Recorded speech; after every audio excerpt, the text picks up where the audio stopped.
আমি আমার social media যেটা ফেসবুকের একটা পেজ, সেখানে একটা পোস্ট আমি করেছিলাম।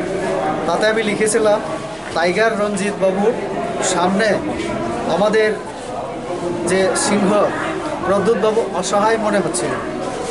রঞ্জিত বাবু অনেক কথা বলেছেন, আমি জানতাম যে সবসময় উনি প্রতিবাদী, কিন্তু গতকাল আবার দেখালেন যে প্রশ্ন করলেন আমাদের প্রদ্যুৎবাবুকে একটা প্রশ্নের উত্তর দিতে পারেনি।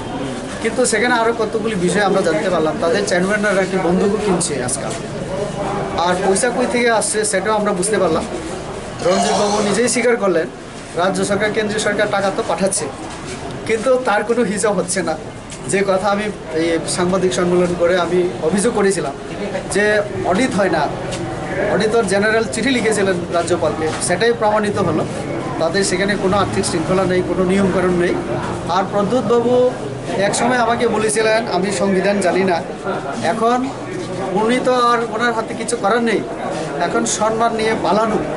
তো চেয়ারম্যানশিপ থেকে পালালেন, আগামী দিনে বলছেন যে মে থাক গয়া। তো এই যে অসহায় অবস্থা ওনার, তো আরও লোকসভার পরে উনি হয়তো বা রাজনীতি সেরে আবার কোথাও যাবেন, এটা আমি আগে বলেছিলাম। তো যে দলের নীতি আদর্শ নেই, তীব্রাসার কথা বলে, সেখানে 22 জন যদি আমার বাঙালি সমাজের এমএলএ জিতে যেত, মানে ক্যান্ডিডেটরা 20 জন জনজাতি, তীব্রাসার পার্টিও না সেটা, তো আদর্শ কি নীতি কি তাদের?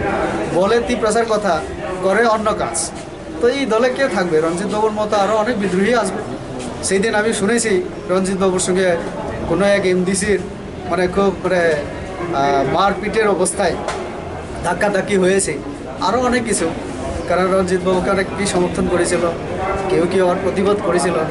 টাকার হিসাব নেই, সেখানে সংগঠন নিয়ে নানান মানে পরিস্থিতি তৈরি হয়েছে, যেটা আগামী দিনে এই বাকি থাকবে।